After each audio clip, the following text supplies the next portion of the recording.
আপনাদের সবাইকে স্বাগত জানাচ্ছি আমাদের আজকের এই আয়োজন বাংলাদেশের সম্পদ অনুষ্ঠানে। আজ বাংলাদেশের সম্পদ অনুষ্ঠানে আমরা আলোচনা করব বাংলাদেশের ডেইরি শিল্প নিয়ে এবং ডেইরি শিল্প নিয়ে আলোচনার জন্য আমরা স্টুডিওতে আমন্ত্রণ জানিয়েছি গত ৪০ বছর ধরে যেই প্রতিষ্ঠানটি ঢাকায় ব্যবসা করে আসছেন সালাম ডেইরি তার ব্যবস্থাপনা পরিচালক জনাব আজাদ মোহাম্মদ সাদেকুল ইসলামকে। জনাব আজাদ মোহাম্মদ সাদেকুল ইসলাম আপনাকে স্বাগত জানাচ্ছি আমাদের স্টুডিওতে। যারা ঢাকায় বসবাস করি তারা জানি যে আপনার যে প্রোডাক্টগুলো রয়েছে ইতোমধ্যেই বেশ জনপ্রিয়তা পেয়েছে এবং মানের দিক থেকেও আপনারা অনেক বেশি কোয়ালিটিটা ভালো এবং এনশিওর করার চেষ্টা করছেন। আসলে একটু বলবেন যে আসলে এটার প্রতিষ্ঠাকাল থেকে শুরু করে এখন পর্যন্ত কিভাবে এই ব্যবসাটা আপনারা পরিচালনা করছেন? আমার এখানে প্রতিষ্ঠান কিন্তু অ্যাকচুয়ালি ২ টা। একটা হচ্ছে সালাম ডেইরি একটা, সেটা হচ্ছে আপনার গবাদি পশু এবং দুগ্ধ উৎপাদনকারী একটা প্রতিষ্ঠান সালাম ডেইরি। আর সালাম dairy farm and food product এটা হচ্ছে একটা বাই প্রোডাক্ট। এটা হচ্ছে সালাম ডেইরির বাই প্রোডাক্ট। ঠিক আছে? এবং এর শোরুম হচ্ছে আমাদের ঢাকা শহরে এখন পর্যন্ত ৯ টা আউটলেট আছে। তো আমাদের ডেইরির যেই দুধগুলো, সেই দুধগুলো দিয়ে আমরা প্রোডাক্ট করি, আপনারা আসলে কিভাবে এই ব্যবসাটা বাংলাদেশে পরিচালনা শুরু পরিচালনা করলেন করছি। এবং এখন পর্যন্ত সাস্টেইন আচ্ছা। করতেছেন? সেটা হচ্ছে আজ থেকে আপনার মেবি 84 বা 6 এর দিকে আপনার আমরা তো তখন আমদানি নির্ভর জাতি ছিলাম দুধের দিক থেকে। তখন পাউডার দুধে একটা তেজস্ক্রিয়তা আসলো। এটাকে বলে আপনার মেলামাইনের একটা ভাইরাস। তখন আমার মা, উনি একজন মহিষী নারী ছিলেন। তো উনি বাংলাদেশের প্রথম ফার্স্ট বেস হোমিওপ্যাথিকের ডিএইচএমএস পাশ করা আমার আম্মা। তো উনি হোমিওপ্যাথিক ডক্টর ছিলেন। তো আমার বাসার সামনেই একটা ডিসপেন্সারি নিয়ে ওখানে উনি বসতেন এবং হোমিওপ্যাথিক ট্রিটমেন্ট করতেন। তো কোনো একজন দম্পতির আমাদের এলাকারই ১০-১২ বছর হয়েছে তাদের বাচ্চা-কাচ্চার জন্য একটু সমস্যা হচ্ছে, বাচ্চা-কাচ্চা হচ্ছে না। তখন তারা আম্মা ট্রিটমেন্টে আসলো। আসার পর সেই মেডিসিন-টেডিসিন খেয়ে আল্লাহর রহমতে তাদের একটা বেবি হলো। সেই বেবিটা হওয়ার পর এসে সেই মহিলা এসে আম্মার ডিসপেন্সারিতে এসে কান্নাকাটি করা শুরু করলো। বলতেছে যে, "আপা, যে আল্লাহ তাআলা তো সন্তান দিয়েছে, কিন্তু ওকে দুধ খাওয়াবি কি? দুধের মধ্যে তো তেজস্ক্রিয়তা আসছে, মেলামাইনের ভাইরাস আসছে।" তো আম্মা বলতেছে যে, "আপনি পাউডার দুধ খাওয়ায়েন না। আপনি এখন বাচ্চাটাকে ওর পেটে প্রবলেম হচ্ছিল। বলতেছে যে, গরুর দুধ খাওয়ান, তাহলে ভালো হবে।" মহিলা বলতেছে, "গরুর দুধ আমি এখন কোথায় পাবো? কারণ গোয়াল যে আসে আমার বাসায়, সে তো পানি মিক্সড করে আনে এবং পাউডার দুধও মিক্স করে। বাজারের খোলা পাউডার-টাউডারগুলো, এগুলি তো আরও ক্ষতিকর। তো এখন এই খাঁটি দুধ কোথায় পাবো?" তখন ওই মহিলা তার স্বামীকে নিয়ে এসে আম্মাকে বলছে যে, "আপনার বাসার পিছনে তো জায়গা আছে, যে আপা একটা গরু পালেন, আপনার বাচ্চারাও দুধ খাবে, আমার বাচ্চাটাও একটু সুযোগ পাবে দুধ খাবার।" তখন আপনার আব্বা তখন এই আমাদের এক ইউনিয়ন পরিষদের চেয়ারম্যান ছিল ঢাকার, ডেমরা ইউনিয়ন পরিষদের। আব্বা একজনকে বলল যে, "আমাকে একটা গরু দিস।" আম্মা যখন আব্বাকে বলল যে এই অবস্থা, তখন আব্বা বলার পর এট এ টাইমস ২ জনে ২ টা গরু নিয়ে আসলো গ্রামের থেকে। তো চেয়ারম্যান সাহেব বলছে ২ টা গরু নিয়ে আসছে। তা আমরা দেখে মহা খুশি। হ্যাঁ, তো পরে বলতেছে, আব্বা বলতেছে, "থাক, একটা গরু পালতে গেলেও লোক লাগবে, ২ টা গরু পালতে গেলেও লোক লাগবে, ২ টাই থাকুক।" ২ টা গরু দুধ দিয়ে আমরাও খাচ্ছি, ওই মহিলা নিচ্ছে। মহিলা যখন ভাণ্ড নিয়ে আসে, তখন এই আশেপাশের লোকজন দেখে সে ভাণ্ড নিয়ে একজন লোক কোত্থেকে আসে, দুধ নিয়ে যায়। দেখে আশেপাশের মানুষ, ওরা আমাদের বাসায় প্রতিদিন সকালে খালি ভিড় হয়ে যেত। আমরা দুধ পেতাম না বাসায়। তখন ভিড় হয়ে যেত, তখন মানুষের প্রেশারে আবার আরেকটা গরু কিনা হয়। ঠিক এর পরবর্তী মাসে মানুষ এত ভিড় করতো ভাণ্ড নিয়ে এসে, ডাক্তার, ইঞ্জিনিয়াররা পর্যন্ত লাইনে দাঁড়িয়ে থাকতো দুধের জন্য। তো তখন আবার আরেকটা কিনা হয়। এইভাবে করে আমাদের খামারের উৎপত্তি, এবং এই খামারের মেইন উদ্যোক্তা আমার মা। কিন্তু সেই খামারটা এখনো স্টিল নাও আমরা ধরে রেখেছি। আচ্ছা, তো এই আপনি হচ্ছে এটার দায়িত্ব নিয়েছেন কত সাল থেকে? 97 এ আমি যখন বিয়ে করার জন্য হই, তখন পছন্দ হলো, তখন বলতেছে যে, "ছেলে কি করে?" তখন আমার আম্মা, উদ্যোক্তা যিনি ছিলেন, উনি বললেন যে, "বাবা, আমরা যেটা বুঝি, তুমি উদ্যোক্তা হওয়ার চেষ্টা করো। কারো চাকরি করার দরকার নেই। তুমি সালাম ডেইরির যে দুধগুলো আছে এই দুধের সাথে আরও গরু কিনে দেই, সেই দুধ দিয়ে বাই প্রোডাক্ট করার চেষ্টা করো। আমরা উদ্যোক্তা। তা আমি বললাম যে আম্মা বাই প্রোডাক্ট কী করবো? বলতেছে দই মিষ্টি করো। আমি বললাম যে আমাদের এই বাসাবো এলাকায় কে দই মিষ্টি কিনতে যাবে? এখানে সবাই চলে যায় মৌচাক আলাউদ্দিনসে, সালাম ডেইরির নাম শুনে তো আসবে না। আম্মা বলতেছে আমি বললাম, উনি আমাকে সাহস দিয়েছে, অনুপ্রেরণা দিয়েছে আমার মা। আমি তখন আম্মার কথা অনুযায়ী আমি এদিকে মনোযোগী হলাম। তখন আমরা এই যোগাযোগ করে অল্প পরিসরে ছোট্ট একটি শোরুম নিয়ে আমাদের এই বাসাবো ব্রাঞ্চের এখানে, যেটা মেন ব্রাঞ্চ এবং ফ্যাক্টরি, এখানে একটি মিষ্টির শোরুম তৈরি করি। নিজের যেহেতু খামার আছে আপনাদের, সেখানে কি পরিমাণ দুধ এখন আপনাদের উৎপাদন হচ্ছে এবং সেই দুধ দিয়েই কি আপনারা মিষ্টি এবং মিষ্টিজাত পণ্য তৈরি করছেন, নাকি বাইরের থেকে আপনারা দুধ আপনাদের ক্রয় করতে হচ্ছে? আমার খামারে আপনার উৎপাদন হচ্ছে নিয়ার অ্যাবাউট, এটা আসলে ভেরি করে। হুম, কখনো কখনো দুধ একটু কমে যায় ওর খাবারের কারণে, ওর রেস্টের কারণে। তো এখন আনুমানিক 600 লিটারের মতো আমরা দুধ পাই আমার খামার থেকে। মোট কয়টি গরু আছে আপনার খামারে আচ্ছা, এখন? যদি দুগ্ধজাত গরুর কথা বলি তাহলে বলবো 80টার মতো গরু আপনার দুধ দিচ্ছে। আর বাচ্চা টাচ্চা সহ নিয়ার অ্যাবাউট প্রায় 200-র কাছাকাছি গরু আছে আমার খামারে।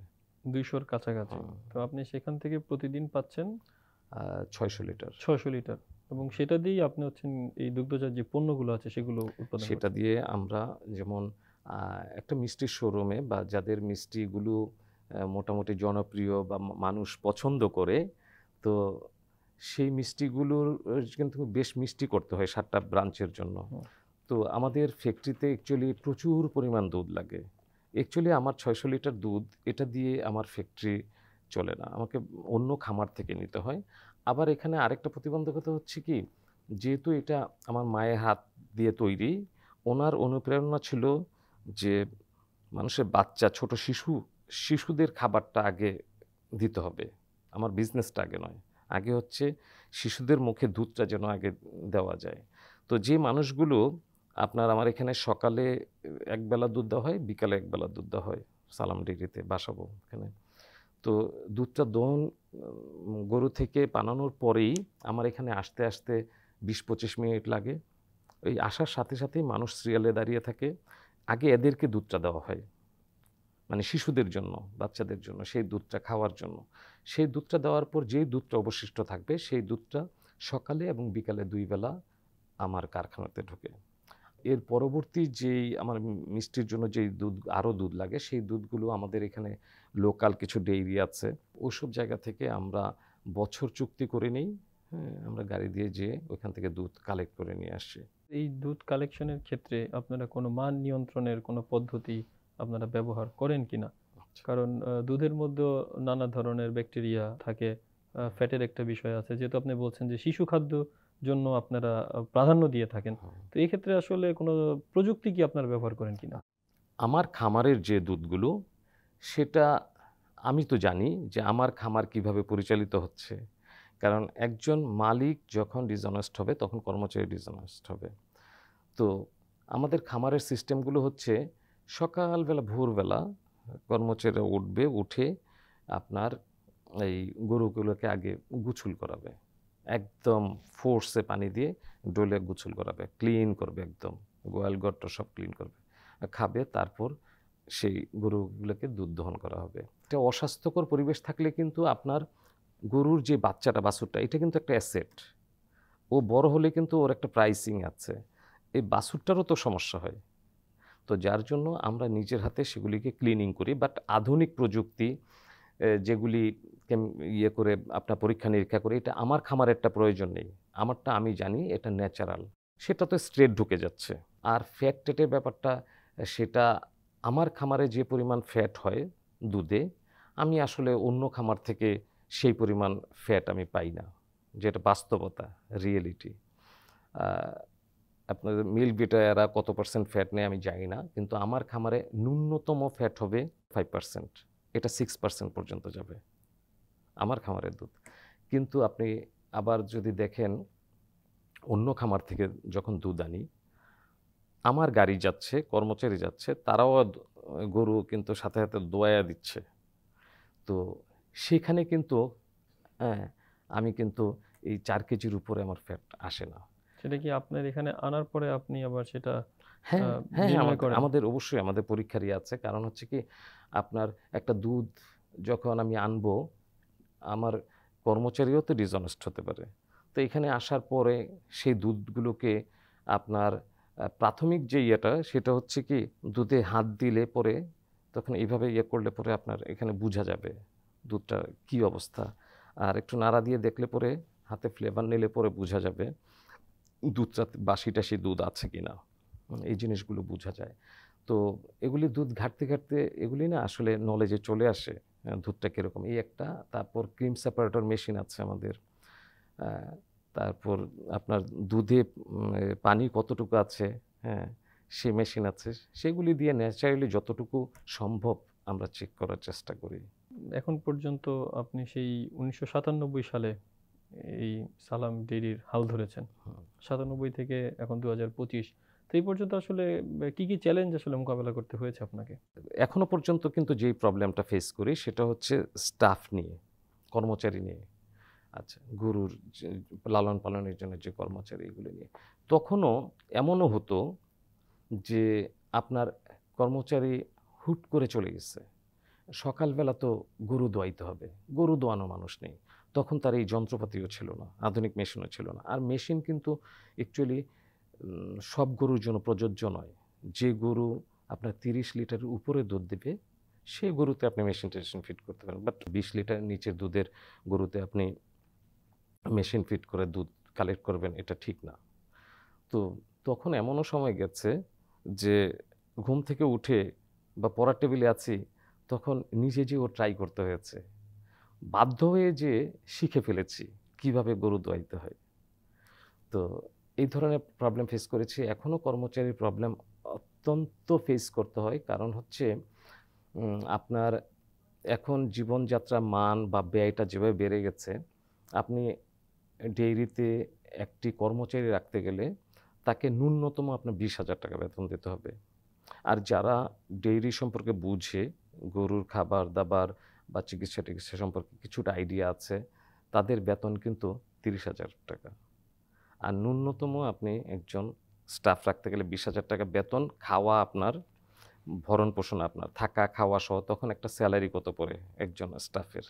গোখাদ্যটার দামটা এত আকাশচুম্বী হয়ে গেছে যে আসলে মানুষের গরু লালন-পালন করাটা একটা কষ্টসাধ্য হয়ে যাচ্ছে। যার কারণে অনেক খামারি আছে, ইদানিং আমি দেখেছি যে বেশ কিছু খামার বন্ধ হয়ে যাচ্ছে। একটা সময় ছিল 91 এ তখন ১ম আপনার এই ডেইরি শিল্পটা আপনার অগ্রগামী হচ্ছিল। পশু সম্পদ অধিদপ্তর থেকে এক্সিবিশনে ব্যবহার করেছিল। তখন আমরা বাংলাদেশে দামরি বাছুর মানে হচ্ছে মেয়ে বাছুর। আমরা কিন্তু সালাম ডেইরি ফার্স্ট পুরস্কার পেয়েছিলাম। এখন আপনারা আসলে কি, কি প্রোডাক্ট উৎপাদন করছেন দুধ দিয়ে? দুধের কাস্টমারকে দেওয়ার পর বাচ্চাদের দুধটা খাওয়ার পর যেটা কারখানায় আসছে সেটা দিয়ে আমরা দই করছি। তারপর বিভিন্ন আইটেমের মিষ্টি করছি। মালাই চপ, রসমালাই, কালোজাম, লালমোহন আরও অনেক মালাই ভোগ-টোগ অনেক কিছু আছে।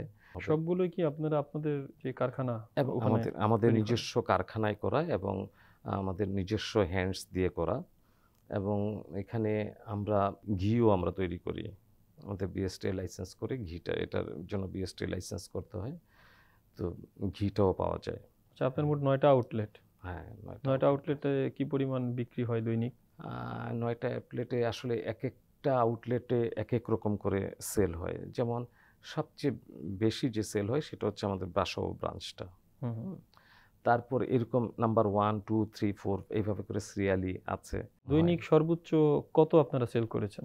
আমরা দৈনিক সর্বোচ্চ আপনার যদি ওকেশন বাদ দেন, যেমন পরীক্ষার রেজাল্ট বা বৈশাখ এগুলি তো ওকেশনালি। এগুলি বাদ দিলে আপনার যেমন শুক্রবার, শনিবারে অ্যা আমরা পার ডে ৮-১০ লাখ টাকাও সেল করি। তো সেক্ষেত্রে আপনার মানে উৎপাদন খরচের সাথে এখন বিক্রয়ের যে দামটা রয়েছে, সেখানে কি মনে হয় যে আরেকটু আ সহনীয় পর্যায়ে কি নামানো যায় কিনা প্রোডাক্টের দাম? আমাদের বাংলাদেশের ভিতরে এই ট্রেডিশনটাই নেই। আমি যতই চেষ্টা করি না কেন, যতই চেষ্টা করব না কেন, আসলে আপনার আমার একার পক্ষে কোনো কিছু সংশোধন বা কারেকশন করা সম্ভব নয়।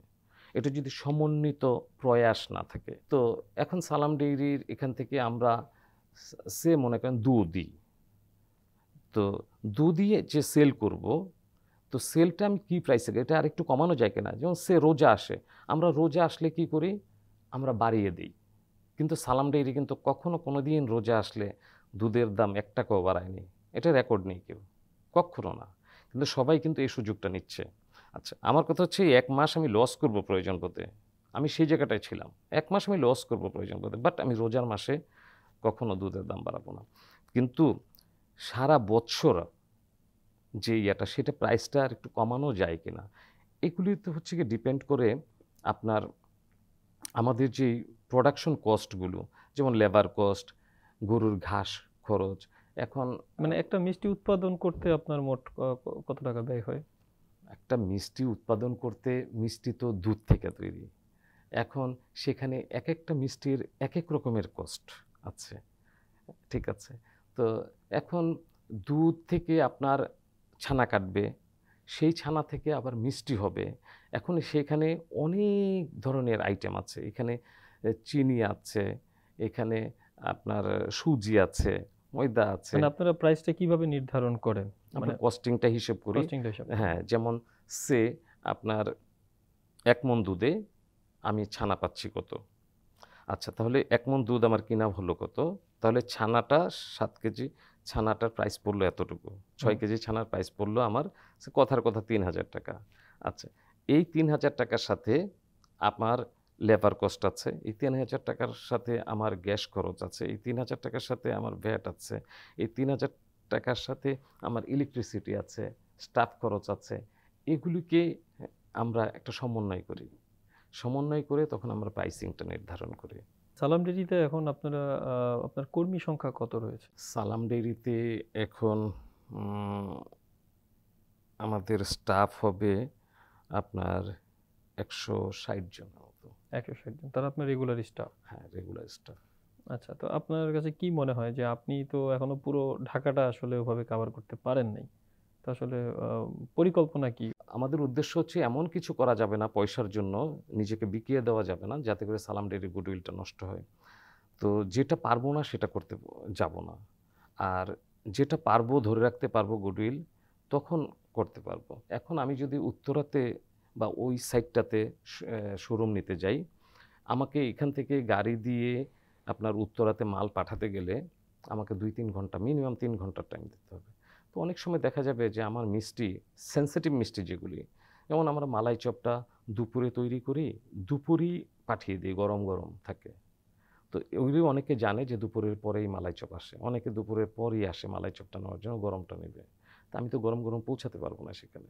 আর গরমটাকে ঢেকে রাখলে সেটা নষ্ট হয়ে যাবে। তখন তো আমার গুডউইলটা নষ্ট হবে। তো এজন্য আমাকে ওইদিকে করতে গেলে ফ্যাক্টরি করতে হবে। আর ফ্যাক্টরি যে করব, আমি দুধ পাবো কোথায়? আমি তো ভালো দুধ পাবো না। ভালো দুধ পাওয়াটা তো এখন মুশকিল হয়ে গেছে। আমি তো বললাম ডেইরি খাতটা আ সামনে একটা বিপদের মধ্যে পড়ে যাবে। এটাকে যে নিয়ে যদি চিন্তা না করে, একটু বিপদে পড়ে যাবে। এই বিষয়ে আপনারা সরকারের আ কোনো দপ্তরের আসলে সহযোগিতা পান কিনা এই ডেইরি শিল্পের? এখনো পর্যন্ত আমরা তেমন কোনো সাহায্য সহযোগিতার আশ্বাস পাইনি। আপনারা কি কোনো দপ্তরের সাথে কথা বলেছেন? যেহেতু আপনার প্রায় ৮০ টার মতো গরু রয়েছে। হুম। প্রাণী সম্পদ অধিদপ্তরের সাথে আপনার কিছু কাজ থাকতে পারে। আপনার পশু সম্পদ অধিদপ্তরের হসপিটালে আপনার ওইখানে গেলে সেবা পাওয়া যায়। ঠিক আছে। বাট আমরা কিন্তু খামারে গরুর একটা প্রজননের জন্য ডাক্তার ডাকবে বা ইয়ে করবে। এই ধরনের কিন্তু সরকারি কোনো ফেসিলিটিস ফোন দিলে এইভাবে যে চলে আসবে সাথে, সাথে আমরা কিন্তু প্রাইভেটলি ডক্টরকে কল করে আনি এবং এদেরকে ভিজিট-টিজিট দিয়ে আমরা এটা করি। কিন্তু এটা মফস্বলের দিকে হয়তোবা এই ফেসিলিটিসটুকু আছে। কিন্তু ঢাকা শহরে এই ফেসিলিটিসটুকু নেই। সালাম ডেইরির আপনার এখন পর্যন্ত যেই প্রোডাক্টগুলো আপনারা উৎপন্ন করেন, কখনো কোনো অভিযোগ পেয়েছেন কিনা আপনাদের আ প্রোডাক্ট নিয়ে? দেখেন, আসলে বিজনেস হচ্ছে কম্পিটিশনের বিজনেস। আচ্ছা, এখন যেমন আগে আপনাদের মনে আছে হয়তো বা আলাউদ্দিন সুইট মিট, মুসলিম সুইট মিট সবগুলো ছিল কিন্তু সুইট মিট, মিষ্টির বিজনেস যারা করতো। আচ্ছা, এখন সবাই চলে আসছে ইমুক ডেইরি, সালাম ডেইরির সাথে ইমুক ডেইরি, শিমুক ডেইরি সব ডেইরি হয়ে গেছে। আপনারা দেখেছেন নিশ্চয়ই মনে হয় সাইনবোর্ডগুলো, সব ডেইরি হয়ে গেছে। এটা হচ্ছে কি একটা নকলের প্রবণতা, যে সালাম ডেইরি সে ডেইরি ফার্ম করে মিষ্টি শোরুম করেছে, বাই প্রোডাক্ট করেছে, সে নাম করেছে, সে ভালো সেল করতেছে, আমিও একটা ডেইরি নাম দিয়ে একটা মিষ্টি শোরুম করে ফেলি। আসলে কিন্তু তার কিন্তু ডেইরি নেই, ঠিক আছে? তো এই যে এই মানে নকলের প্রবণতা, এই নকলের প্রবণতার মধ্যে বিজনেসের এরা এসে আমাদেরকে তো কম্পিটিশনে আমাকে থ্রেট করছে, কম্পিটিশনে এরা। তো এখন হাতের কাজ করতে গেলে যে কোথাও কোথাও কোনো জায়গায় ভুল হবে না তা না। হ্যাঁ, কমপ্লেন পেয়েছি। যেমন এখন আমি তো আমার স্টাফের এখানে যেয়ে আমি বসে থাকতে পারি না। এখন কথার কথা, আমি বলছি যে তুমি মাথায় ক্যাপ লাগিয়ে তারপর কাজ করবা, হ্যান্ড গ্লাভস পরে কাজ করবা। আমার নির্দেশনা আছে, ক্যাপ কিনে দিচ্ছি, বাট আমার পক্ষে সবসময় তো যে বসে থাকা সম্ভব না। দেখা গেল একটা মিষ্টি করতেছে, কথার কথা যে একটু একটা চুলের মতো ইয়ে পড়ে গেছে, ঠিক আছে? মানে এটা একটা কথার কথা। এই ধরনের কিছু কমপ্লেন হতে পারে, বা অনেক সময় দেখা গেল একদিন একটু মিষ্টি বানাতে গেল, বিগ কোয়ান্টিটি, রেজাল্টের মিষ্টির কোয়ালিটিটা আগের মতো হলো না। এগুলো ডিফারেন্ট থিংস। হ্যাঁ, তবে আমরা যখনই কমপ্লেন পাই তখনই তাৎক্ষণিক সেটার ব্যবস্থা গ্রহণ করি। আচ্ছা, আপনার মিষ্টি বানানোর ক্ষেত্রে তো নির্দিষ্ট কিছু কারিগর আছে। তো আপনি বললেন যে আসলে সবচেয়ে বেশি আপনি ফেস করেন কারিগর চলে যায়। তো আপনার কারিগর যদি চলে যায় সেক্ষেত্রে কি কারিগরের সাথে সাথে মিষ্টির মানটাও কি তখন নেমে যায় কিনা? কি আমাদের কারিগর এদের এইখানে হচ্ছে কি একজনের পর একজন সিরিয়াল থাকে, ফার্স্ট কারিগর, সেকেন্ড কারিগর। যদি কেউ চলেও যায়, সাধারণত যে ফার্স্ট কারিগর থাকে তারা ইরেসপন্সিবল থাকে না, তো ওরা যায় না। নিচের যে কর্মচারীগুলো, হুম, তারা এদিক সেদিক দৌড়াদৌড়ি করে, একটু একটু বেতন ২,০০০ টাকা বেতন বেশি পাইলেই দৌড় দিল না বলে, এই ধরনের প্রবলেম হয়। তখন হয়তোবা তাদের উপর একটু প্রেশার যায়, তাৎক্ষণিকভাবে একটু প্রেশার যায়, তারপর কিছুদিন পর আবার এটা রিকভার করতে হয় অন্য স্টাফ দিয়ে। যে আপনি তো আসলে এই ডেইরি ইন্ডাস্ট্রির সাথে আছেন অনেক দিন হলো।